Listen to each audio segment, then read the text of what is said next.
Hello dear friends, मैं Pawan Singh biology के इस चैनल पर आपका स्वागत करता हूं। आज का मेरा टॉपिक है सेक्सुअल रिप्रोडक्शन के इवेंट्स। मतलब सेक्सुअल रिप्रोडक्शन के इवेंट्स की बात हम करें तो इसके 3 इवेंट हैं। Number 1 pre fertilization, number 2 fertilization, number 3 post fertilization. Pre fertilization 2 types के होते हैं, गैमेटोजेनेसिस और गैमेट ट्रांसफर। गैमेटोजेनेसिस का मतलब होता है युग्मक के निर्माण, मतलब युग्मक जनन। इसका मतलब होता है युग्मक का बनना। तो चलिए देखते हैं गैमेटोजेनेसिस क्या होता है। मेल एंड फीमेल फॉर्मेशन की प्रोसेस को क्या कहते हैं? गैमेटोजेनेसिस। मतलब मेल और फीमेल गैमेट का बनना गैमेटोजेनेसिस कहलाता है। ये जो गैमेट्स बनेंगे ये हेप्लॉइड होते हैं। हेप्लॉइड का जो चिन्ह होता है यन कह सकते हो या यक्स कह सकते हो। अब देखते हैं जो ये गैमेट्स बने ये 2 टाइप्स के हो सकते हैं, होमोगैमेट्स या आइसोगैमेट्स। दूसरा होता है हेट्रोगैमेट्स। होमोगैमेट्स में देखिएगा एनसीईआरटी ने एक एग्जांपल लिया क्लेडोफोरा का। जब दोनों गैमेट्स क्या हो, समान हो, तो उसे क्या कहेंगे? होमोगैमेट्स या आइसोगैमेट्स कहेंगे। जैसे एग्जांपल है क्लेडोफोरा। क्लेडोफोरा क्या है? एक प्रकार का शैवाल है।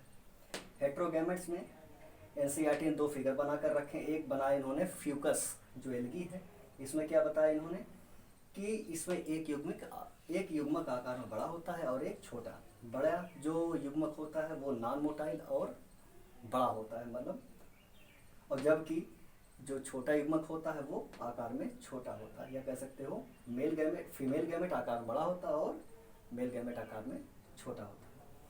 दूसरा ह्यूमन का अगर हम ले लें, इसका भी जो फीमेल गैमेट होता है आकार में बड़ा होता है और नॉन मोटाइल होता है, जबकि जो स्पर्म होते हैं वो आकार में छोटे होते हैं और क्या होते हैं? मोटाइल होते हैं, मतलब गति कर सकते हैं।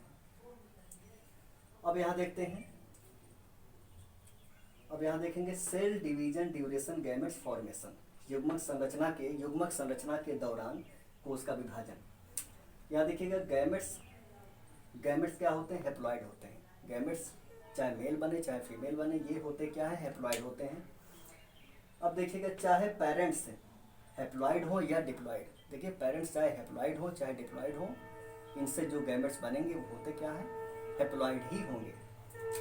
अब देखिए यहाँ पर देखिएगा, मान ली अगर हेप्लॉइड पेरेंट्स हैं तो इनमें माइटोटिक डिवीजन होगा, जिससे जो गैमेट बनेंगे चाहे फीमेल गैमेट बने चाहे मेल गैमेट बने वो हेप्लॉइड होंगे। एग्जाम्पल मोनेरा, फंजाई, एल्गी और ब्रायोफाइट्स।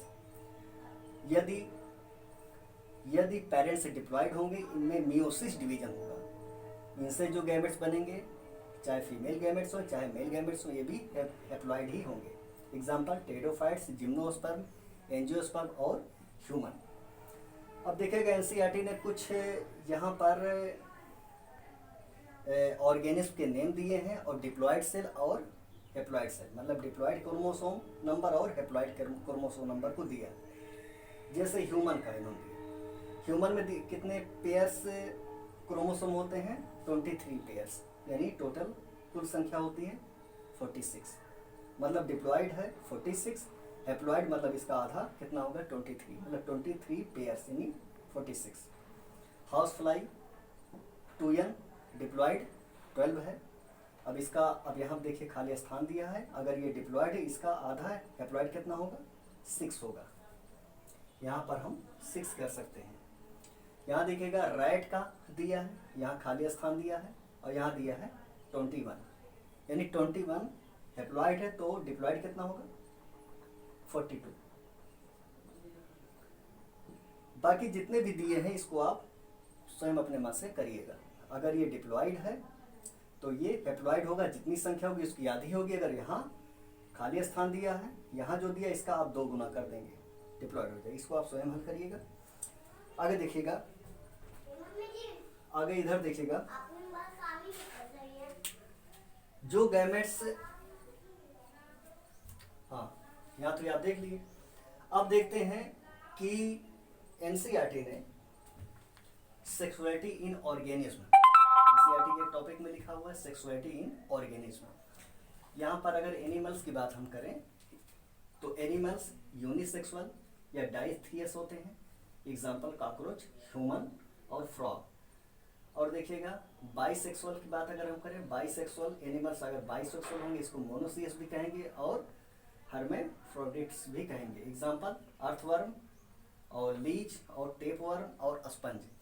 यहाँ देखिएगा एनिमल्स यूनिसेक्सुअल होते हैं और बाइसेक्सुअल। यूनिसेक्सुअल को डाइथियस भी कहते हैं, एग्जाम्पल ये सामने लिखा है। और दूसरा बाइसेक्सुअल एनिमल्स होते हैं या मोनोसियस कहते हैं या हर्मेफ्रोडिट्स भी कहते हैं, एग्जाम्पल अर्थवर्म, लीच, टेपवर्म और स्पंज। अब देखिएगा प्लांट के केस में क्या देखेंगे, प्लांट के केस में प्लांट भी दो प्रकार के, यूनिसेक्सुअल और बाइसेक्सुअल। यूनिसेक्सुअल को डाइथियस कहते हैं और बाइसेक्सुअल को मोनोसियस कहते हैं। इसका एग्जाम्पल पपाया, डेट पाल्म और साइकस। और इसका एग्जाम्पल क्या है, माइस है, कोकोनट है, कारा, पाइनस और कुकुरबिट्स। अब देखिए फंजाई के केस में अगर यूनिसेक्सुअल है तो हेट्रोथैलिक होगा और बाइसेक्सुअल है तो होमोथैलिक कहलाता है, ये फंजाई के केस में। यहाँ देखिएगा अगर एंजियोस्पर्म की बात करें तो पहले हम प्लांट की बात करेंगे। प्लांट में मोनोसियस होगा और डाइथियस। मोनोसियस का एग्जाम्पल कुकुरबिट्स और कोकोनट। डाइथियस का एग्जाम्पल है डाट पाल्म मतलब खजूर और पपाया। फ्लावर्स की बात करें, फ्लावर्स भी एक यूनिसेक्सुअल और बाइसेक्सुअल होगा और यूनिसेक्सुअल के फ्लावर्स को स्टेमिनेट कहते हैं जबकि बाइसेक्सुअल के फ्लावर्स को पिस्टिलेट कहते हैं, ठीक है पिस्टिलेट कहते हैं। अब देखिएगा इसमें दूसरा भाग है गैमेट ट्रांसफर। पहला तो भाग हो गया गैमेटोजेनेसिस, दूसरा भाग क्या है, गैमेट ट्रांसफर। गैमेट ट्रांसफर में पहला केस देखिएगा, केस 1, मेल गैमेट जो होंगे वो मोटाइल होते हैं, फीमेल गैमेट क्या होते हैं, स्टैटिनरी मतलब स्थानवद मतलब क्या होते हैं, स्थिर रहते हैं। मीडियम माध्यम क्या है इनका, वाटर के माध्यम से ये पहुंचेंगे। Example bryophytes, टेडोफाइट्स, algae. ब्रायोफाइट्स, टेडोफाइट्स और एल्गी होता है। एक्सप्रेशन अपवाद, अपवाद में क्या बताएंगे, कुछ सम एल्गी एंड फंजाई, मेल कुछ एल्गी और फंजाई के जो मेल और फीमेल गैमेट्स होते हैं वो मोटाइल होते हैं मतलब गति कर सकती है, अपवाद है। अब देखिएगा एनसीईआरटी ने कुछ बातों को और बताया है, जैसे सीड प्लांट। अब इन्होंने थोड़ा सा चर्चा किया इसके लेसन नंबर 2 में, सेक्सुअल रिप्रोडक्शन इन और sexual reproduction in flowering plant में आप डीपली पढ़ेंगे। यहाँ से हल्का सा थोड़ा सा इंट्रोडक्शन एनसीईआरटी ने दिया है। जैसे सीड प्लांट, इसका मतलब होता है आपका एंजियोस्पर्म या जिम्नोस्पर्म भी कह सकते हो।